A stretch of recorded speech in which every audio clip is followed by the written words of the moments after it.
It was one of those evenings when the apartment felt too still, too aware of his absence. The hum of the refrigerator was the only sound keeping me company. I missed Mike more than I wanted to admit. He'd been away on another business trip for 4 days, and though we texted and called, something inside me felt hollow. So, without thinking too much, I grabbed my phone and hit video call. I smiled when his face appeared, at least at first.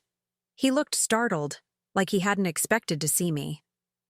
"Hey, stranger," I joked, trying to sound lighthearted. "I thought those meetings would have drained you by now." He laughed a little too quickly, rubbing the back of his neck. "Court, wow, hey. Yeah, it's been insane. I was actually about to call you." I raised an eyebrow. "You always say that," I teased. "You at the hotel again?" "Yeah," he said, shifting his phone. "Same one. You know, the one with the terrible Wi-Fi." That's when I noticed the mirror behind him. Large, clean, and perfectly angled. Something flickered in it, a blur, soft and swift. Hair, long hair.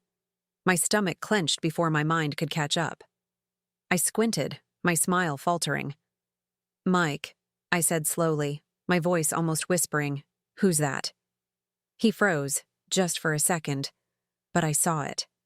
The kind of stillness that happens when someone's caught. Then came the laugh, forced and thin. "What?" "Oh, it's just the TV. Reflection's weird in this lighting." His words didn't land right. They sounded rehearsed, like a line he'd practiced. I looked closer. There was no flicker, no movement, no sound of a television. Just that mirror, holding a truth he was scrambling to hide. "You're not watching TV, Mike," I said quietly, my throat tightening. For a moment, I thought he might come clean. Instead, he shifted the camera so fast it made me dizzy. All I could see now was the ceiling, a lamp, his hand shaking slightly as he adjusted the angle. My chest tightened, that awful, suffocating kind of pressure that comes when your heart already knows the answer. But your mind refuses to accept it. "Court, you're overthinking again," he said softly. But there was something hollow in his tone. My stomach turned. The call felt colder now, heavier. "Yeah," I muttered, trying to steady my voice. "Maybe I am." But deep down, I knew I wasn't. I just couldn't prove it. Yet. After we hung up, I just sat there, staring at the black screen of my phone. His frozen smile still lingered in my mind, like an echo that refused to fade.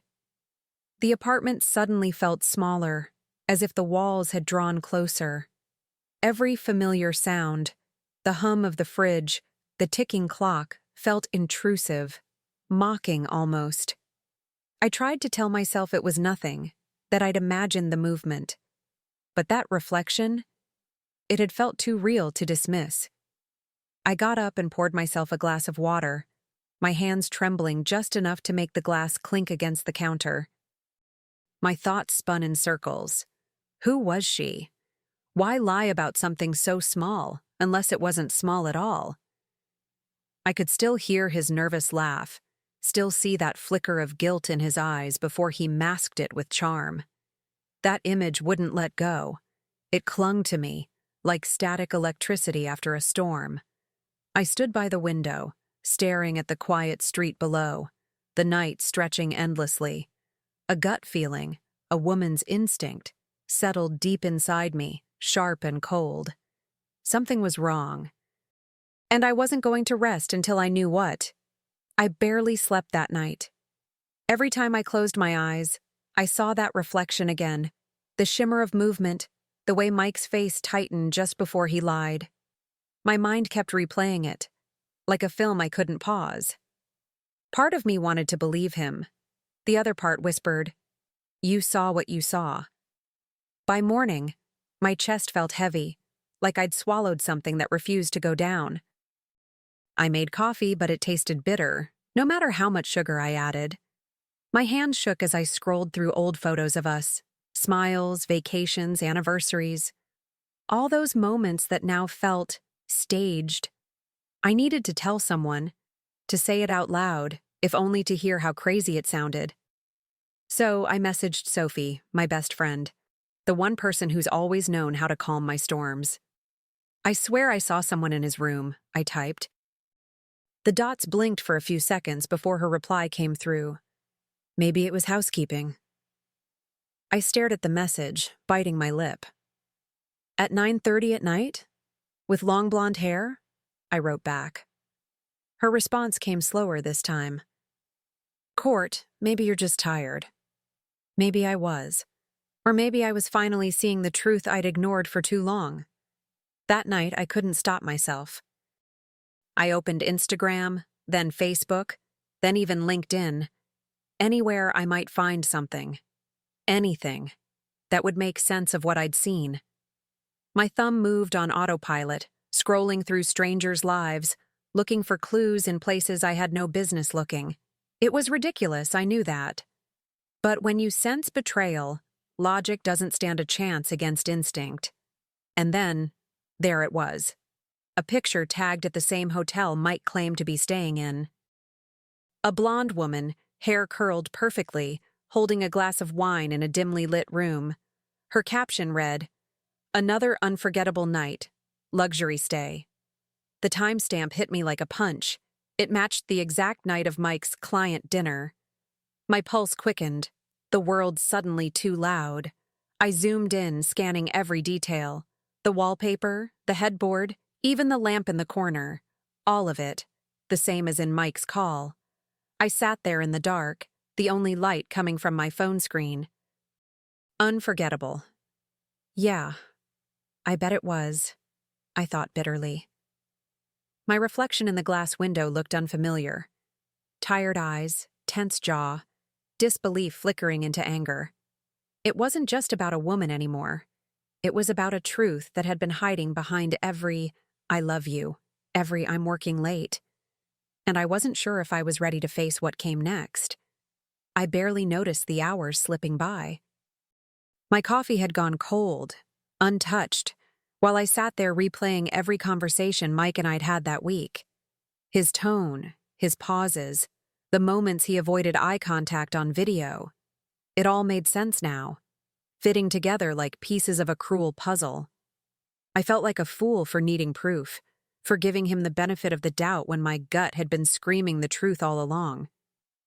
The next morning, I tried to go about my day as if nothing had changed. I folded laundry, watered the plants, answered a few emails, but my mind was somewhere else entirely. Every ordinary task felt hollow, meaningless. I caught myself glancing at the phone, half expecting him to call, half dreading that he would. I wanted to hear his voice and confront him at the same time. A war between craving honesty and fearing it. By evening, I'd made up my mind. I wasn't going to accuse him. Not yet. I wanted to see it, to catch the lie in motion. If there was another woman, I'd find out on my own. So when I picked up my phone that night, my heart was calm, but cold. This time, I wasn't calling to say I miss you. I was calling to catch the truth. The next evening, I told myself to stay calm.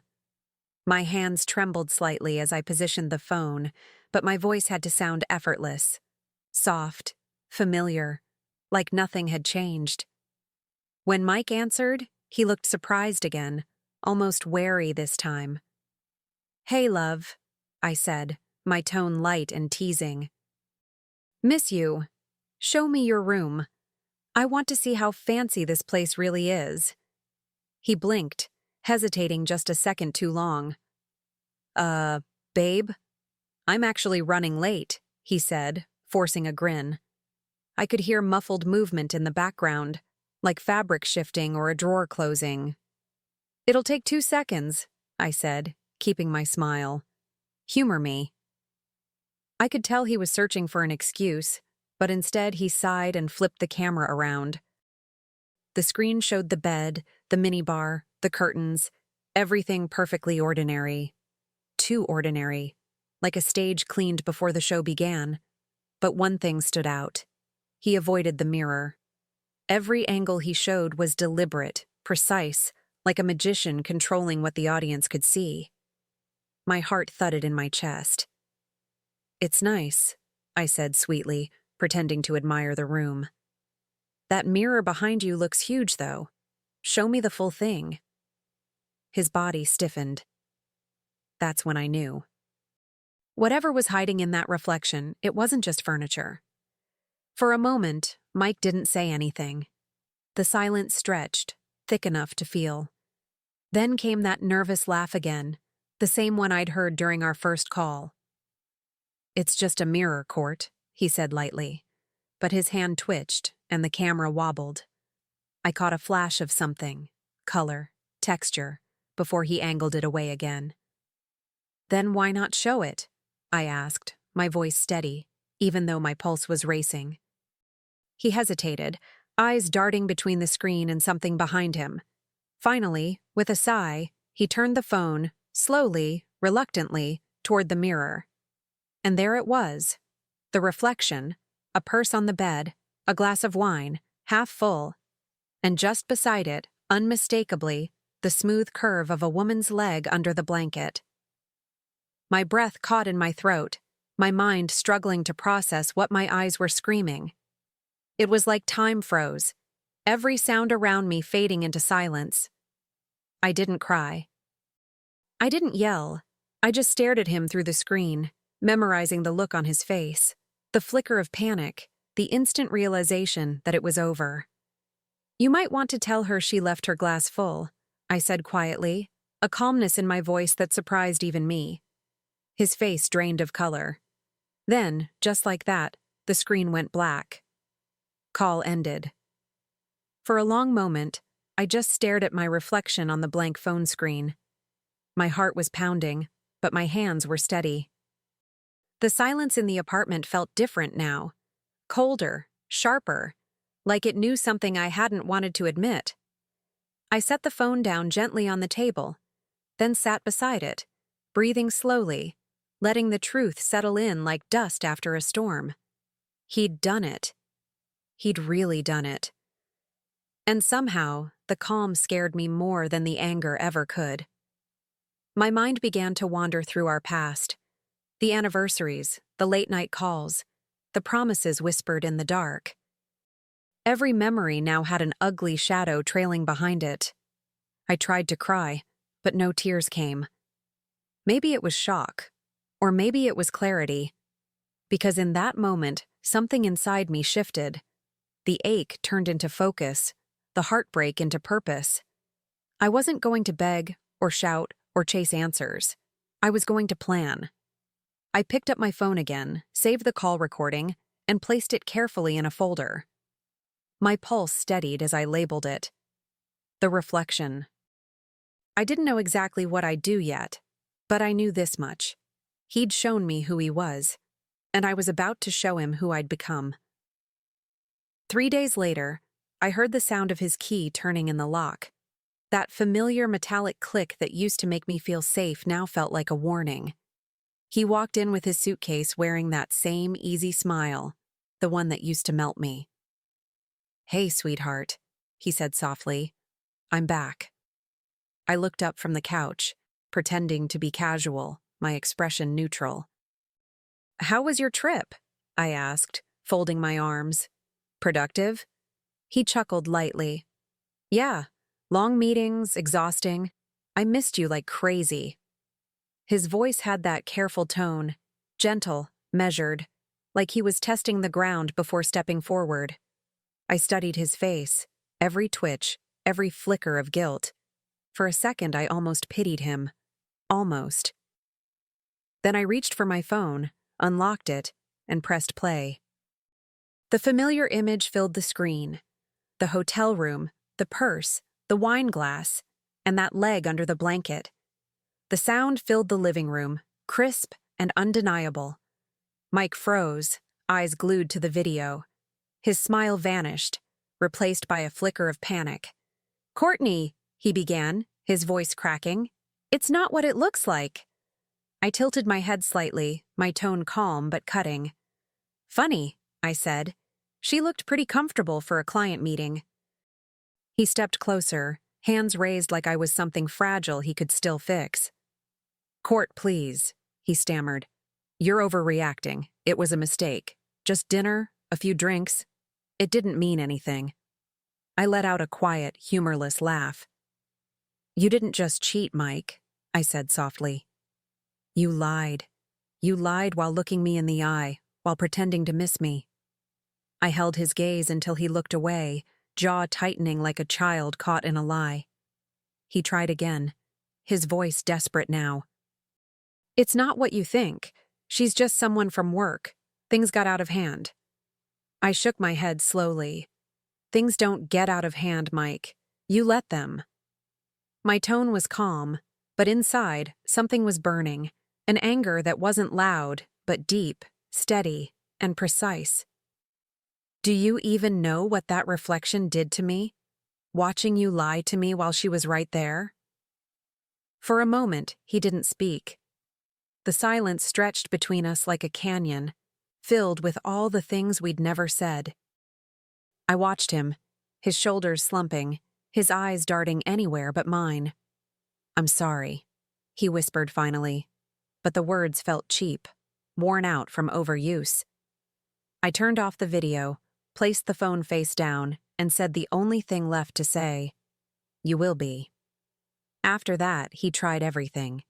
Excuses, apologies, promises that dripped with desperation but held no weight. I didn't raise my voice once. I just listened, arms crossed, watching the man I thought I knew unravel in front of me. It was strange, really. I'd spent years fearing the day I'd lose him, and yet sitting there, watching him squirm under the truth, I realized I already had, long before that reflection ever exposed him. He reached for my hand, but I pulled away. "Court, please," he begged. "We can fix this. I'll do anything." I looked at him, really looked, and for the first time, I didn't see my husband. I saw a stranger wearing his face, fluent in my weaknesses but foreign to my heart. "There's nothing to fix," I said quietly. "You broke it, and now you get to live with the pieces." His lips parted, as if to argue, but the words never came. Only silence. That night, he slept in the guest room, and I lay awake staring at the ceiling. I thought about all the times I'd covered for him, believed him, loved him blindly. But something inside me had shifted. This wasn't grief anymore. It was resolve. By morning, I knew exactly what I needed to do. And this time, I wasn't going to warn him first. The morning light crept through the blinds, soft and golden, but it felt wasted on him.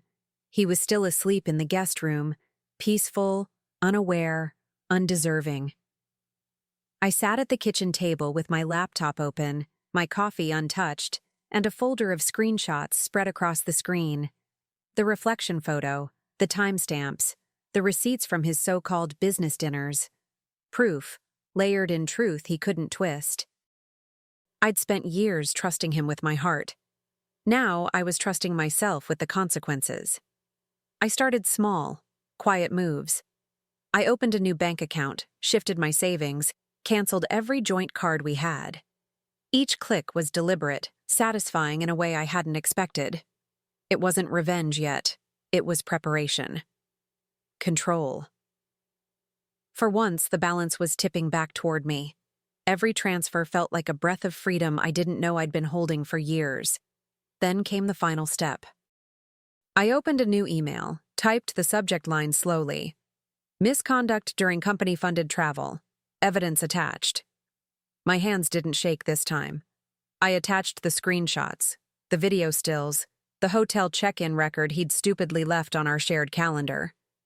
Before hitting send, I smiled, small, calm, certain. Then I pressed the button. The sound of that soft whoosh was the sweetest thing I'd ever heard. It didn't take long. By late afternoon, my phone buzzed with an email receipt confirming that the message had been opened, by multiple recipients. HR, legal, even his supervisor. I could almost picture the moment he was called in, the confusion on his face melting into panic. Somewhere between guilt and arrogance, he'd forgotten that consequences eventually catch up. I leaned back in my chair, a calmness settling over me like a warm blanket. For the first time in weeks, I could breathe. When the door slammed later that evening, I didn't flinch. He stormed in, eyes blazing, phone in hand. "You ruined my job, my reputation," he shouted, veins straining in his neck. I stayed seated, legs crossed, utterly still.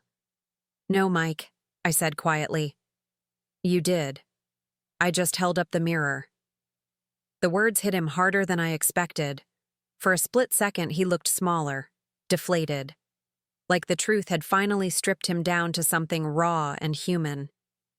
"You'll regret this," he spat, voice trembling. I stood then, slow and deliberate, meeting his eyes. "I already did," I said softly, "every time I believed you." He stared at me, speechless, as I walked past him to the closet. My suitcase was already packed. Everything else, the house, the silence, the mess, he could keep. I was done living inside his reflection. He followed me to the door, still shouting, words that no longer reached me. Every accusation, every plea slid off me like rain on glass. I'd spent years being the one who bent, softened, forgave. Not this time. I stopped by the threshold, my suitcase handle firm in my grip. The air felt different now, lighter, cleaner. "Goodbye, Mike," I said, not looking back. Behind me, he kept talking, his voice breaking under the weight of what he'd lost. But I was already gone, long before the door closed between us. Outside, the world felt alive again. The evening breeze brushed my face, cool and honest. Cars passed, people laughed on sidewalks, and I realized how small his lies were compared to everything waiting beyond them. I took a deep breath, one that didn't taste like suspicion or silence. It tasted like freedom. I wasn't angry anymore, just done. There's a difference, and it's everything. As I walked away, my phone buzzed with another message from HR confirming that Mike had been placed on leave pending investigation. I smiled faintly, not out of spite, but closure. Sometimes revenge isn't fire or fury, it's truth, standing tall in the daylight. And in that moment, I knew I'd never need to look back at his reflection again. Months have passed and my life feels unrecognizable in the best possible way. I spend my mornings at a little cafe near the park, a place filled with soft chatter, the smell of espresso, and sunlight that spills across the tables. I sit by the window with my laptop, working, writing, breathing. The peace isn't loud, it's gentle, steady. I used to think happiness was something reflected back at you from someone else's eyes. Now I know it's something you build quietly, within your own reflection. One afternoon, my phone buzzes, a message from Sophie. "You look radiant lately. What changed?" I smile at the screen for a moment before typing back. I stopped waiting for someone else to reflect happiness back at me. I found my own. I hit send and glance up, catching my reflection in the cafe mirror. There's no trace of the woman who once second-guessed herself for someone else's comfort. Just me, calm, confident, free. As I take a sip of my coffee, I realize something beautiful. Revenge wasn't the ending. It was the beginning. The mirror that once exposed betrayal now shows peace. My reflection isn't a reminder of what I lost. It's proof of what I reclaimed.